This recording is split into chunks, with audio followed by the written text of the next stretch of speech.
አርሴናል ዋንጫ መብላቱን ተከትለው እንግዲህ እኔ የባርሴሎና ደጋፊ ስለነበርኩ ለብዙ ጊዜ የእግር ኳስን ደጋፊነት ስሜት በደንብ እረዳዋለሁ እና ጓደኞችም አሉኝ የተለያዩ የአርሰናልም የማንቸስተርም የሊቨርፑልም የሪያል ማድሪድም የባርሳም ደጋፊዎች ብዙ አሉኝ እና ከ15 ዓመት በላይ እግር ኳስን ተከታትያለሁ እና የራሴን ልምድ ልንገራቸው። አርሰናል አሁን ዋንጫ ሲበላ አዲስ አበባ ያሉ ጓደኞቼ ኢትዮጵያ ያሉ ጓደኞች ብዙ መልእክት ልከውልኛል እና እናንተ ጋር እንዴት ነው? እኛ ጋር እኮ አርሰናል ዋንጫ በልቶ ምድር ቀውጥ የሆነች እንዴት ነው ምናምን የሚል ስሜት የተረዱት ሰዎች ልከውልኝ ነበር እና የራሴ ነው ትዝ ያለኝ ባርሳን ስደግፍ ይህን ሁሉ ዓመት ያለፍኩበት የስሜት እንትን ማለት ነው እና እንደው በአጭሩ ባስረዳችሁ እግር ኳስ ምን ያደርጋል? የሰውን ልጅ በደንብ የማሰብ አቅምህን ይቆጣጠራል።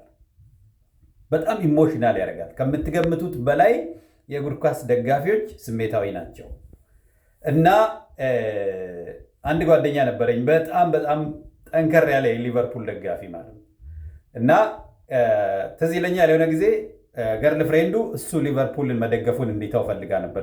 በጣም ስላበዛባት ማለት ነው። የሚገርማችሁ ሁኔታ በንዴት በተአምር ሊቨርፑልን መተው እንደማይፈልግ ከሊቨርፑል ይልቅ ገርል ፍሬንዱን መተው እንዳለበት ነው የነገረኝ ጓደኛዬ ማለት ነው። በደንብ የማውቀው ጎበዝ ወጣት ነው፣ ግን ይህን ያህል የማሰብ አቅማችንን ይቆጣጠራል እግር ኳስ። በጣም አስጠሊ ነው ሪሊ። ቀንደኛ ደጋፊ ስትሆን የቀንድ ያወጣ ደጋፊ አለ አይደል? እና ሲደሰቱ ወንበር ላይ ወጥተው የሚደሰቱት፣ ሲናደዱ ደግሞ ስልካቸውን ወረውለው የሚሰብሩ አይነት ደጋፊዎች ማለት ነው። እና የኔ ኤክስፒሪየንስ ባርሳን በምደግፍ ሰዓት ምን ያህል ጨለምተኛ እንዳደረገኝ ኳሱ ከመውደዴ ብዛት ለቲሙ ብዙ ዴዲኬትድ ከማድረግ የተነሳ ኦልሞስት በቃ ከስራዬና ከትምህርቴ እኩል ኦልሞስት ከፍ ብሎ ነበረ ማለት ነው። እና ባርሳ ቢያሸንፍም ያመኛል በጣም። እንደዚህ አይነት በቃ የሚገርም አዙሪት ውስጥ ነበርኩ ማለት ነው። ባርሳ ከተሸነፈም እኔ ራስ ምታት ይመጣል ምሽት ላይ ማለት ነው። እና እዛ ድረስ እንግዲህ ባርሳ እንደምታወቁት ማዕት ዋንጫ በመውሰድ የሚታወቅ ቲም ነው። ግን ይሄንን የሚያሸንፍ ቡድን እንኳን አንድ ዓመት በልቶ እኮ የሚቀጥለውን ዓመት ሌላ ቲም ይብላ ብለህ እኮ ምንም ሚዛናዊነት የሚባል ነገር ጭንቅላት ውስጥ የለም። ሁሌ አንተ ብቻ ነህ ማሸነፍ ያለብህ። ሁሌ አንተ ብቻ ነህ የተሻለ መሆን ያለብህ። የዛን ቲም መጥፎ ነገር የሚናገር ሰው አንተን እንዳጠቃህ ነው የምታየው። የዚያን ያህል ጭልም ያደርግሃል። የማስተዋል አቅምህን ይጎዳዋል ማለት ነው። እግር ኳስ ቀንደኛ ደጋፊ የሚባለው ነገር ለማንም ሪኮመንድ አላደርግም እኔ። እንደዛ አይነቱ ነው በቃ ጓጣ ወጥ ሲሆን የምታገኘው። ሳያውቀው የተሻለ ያውቃል ብለህ የምትጠብቀው ሰው በጣም የደግፈው ቡድን ጋር ሲመጣ ስሜታዊ ይሆንብሃል። የሚያስተውለው ጭንቅላቱ ሳይሆን ስሜቱን ነው የምታወራው። ብዙ ነገር ያለው ማህበራዊ ሚዲያ ላይ ምንም ፖስት አድርገው ምንም ሀገራዊ ጉዳይ ላይ አንድም ቃል ተናግሮ ማያውቅ ሰው አርሰናል ሲሆን ብቅ ያለ ሰው አይቻለሁ ቅርብ ጊዜ ሰሞኑ። እንደዚህ ያደርግሃል እግር ኳስ። የማስተዋል አቅምህን ነው የሚኮረኩመው እና ሳታውቀው ምንም ለማህበረሰቡ በዙሪያ ላለ ሰው ስለ ሀገር ጉዳይ ስለምናምን ስለ መረዳዳት ምንም ተነጋግረ ማታውቅ ሰው፣ ስለ ሞያ ተናግረ ማታውቅ ሰው እግር ኳስ ሲሆን ግን ሌሊቱን ሙሉ ብዙ ነገር ፖስት ስታደርግ ልታደር ትችላለህ። ለምን? ስሜትህን ስለሚቆጣጠርህ ማለት። ብታስተውል ኖሮ ቡድኔ ከ20 ዓመት በኋላ ዋንጫ ሲያገኝ ይገባኛል ምን ያህል አንገብጋቢ ደስታ ውስጥ እንዳለ። ነገር ግን ሌሎች ሀገራዊ ጉዳዮችን ችላ ብለህ ኳስ ብቻ ሲሆን መተህ ፖስት ስታደርግ ከጎን ደግሞ ቁጭ ብለው ይታዘብ ሰዋል። ምን ነው ይሄ አጀንዳ ከሁሉ አጀንዳ በለጠብህ የሚል ሰው ደግሞ አለ ጎን ላይ ሚያይህ ሰው ማለት። አእምሮ ግን ስሜት ላይ ስላለ ይሄንን እንድታገናዝብ ዕድል አይሰጥህም። እና እውነቴን ነው የምላችሁ እኔ የሪያል ማድሪድ ደጋፊ ስላለው ሮናልዶ እንግዲህ በጣም ጎበዝ ተጫዋች አይደል? ከሜሲ ያን ያህል እንትን ያለ የትኛውን ትደግፋለህ የሚለው ነው እንጂ ሁለቱ ተጫዋቾች በጣም ጎበዝ ኳሊቲ ያላቸው ናቸው ሁለቱም፣ ሜሲ እና ሮናልዶ። እኔ ግን ሮናልዶን በቃ ፐርሰናሊ እኔን እንዳጠቃኝ ነበር የምጠላው ማለት ነው። ሐዋሳ እንኳን ትዝ ይለኛል አንዳንድ ባጃጆችን ስትሳፈር የሮናልዶን ፎቶ ያለው ባጃጅ ላይ አልወጣም ነበር። አንዳንድ ባጃጅ ሾፌሮች የእግር ኳስ ተጫዋቾችን ከኋላ እንትን ይላሉ ይለጥፋሉ። እና ሮናልዶ ከሆነ አለ የባርሳ ከሆነ ይገባል። ይሄን ያህል ጅዝብ ያደርጋል፣ ያሳንሳል እግር ኳስ።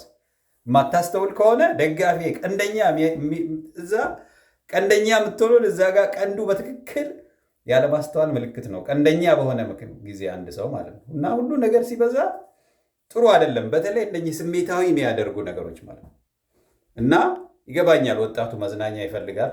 እግር ኳስ አሁን ከብዙ ከሚያስጠሉ ስሜቶች ምናምን ሰብሰብ ብለህ የሆነ ነገር ደስታ ምናምን ኢንተርቴን የምታደርግበት ያ ምን ሲሆን ነው። ቀንደኛ ግን መሆን የለብም። ቀንደኛ ደጋፊ ከሆንክ ሲጀምር ቡድን ሲሸነፍ ንዴት ነው ቤት ይዘህ የምትሄደው። ሳምንት ሙሉ ልትናደር ትችላለህ።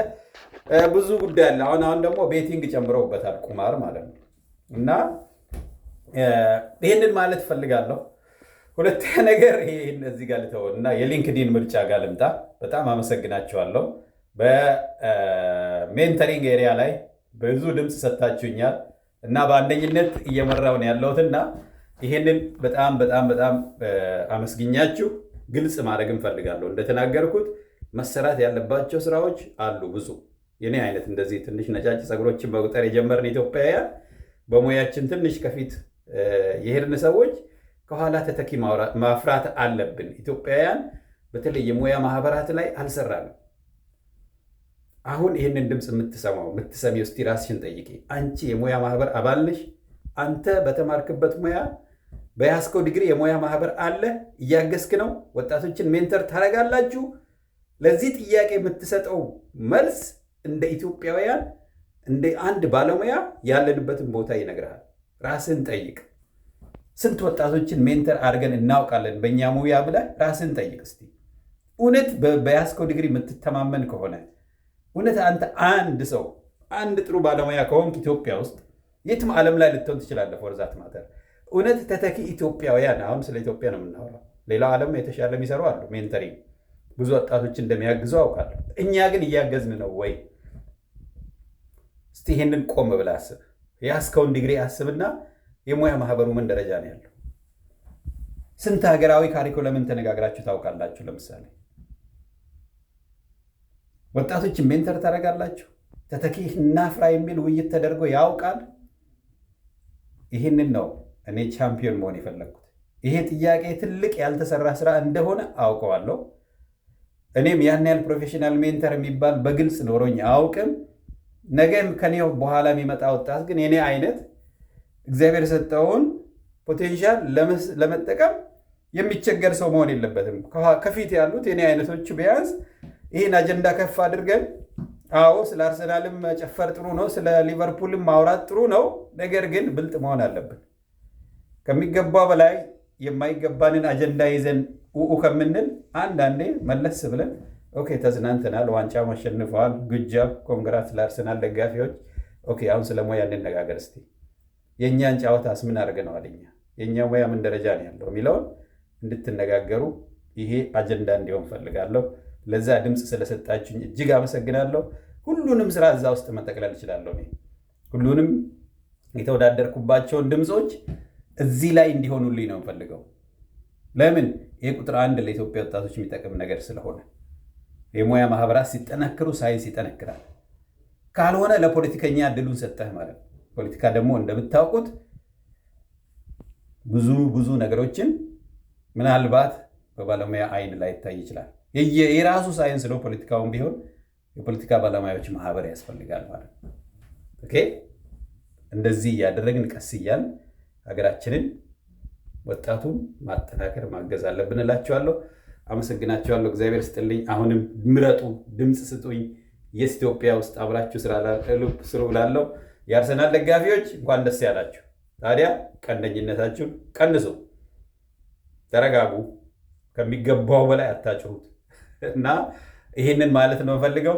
ኮንግራጁሌሽንስ በድጋሜ በስነ ስርዓት ሰለብሬት ለምታደርጉ ሁሉ ቴንክ ዩ።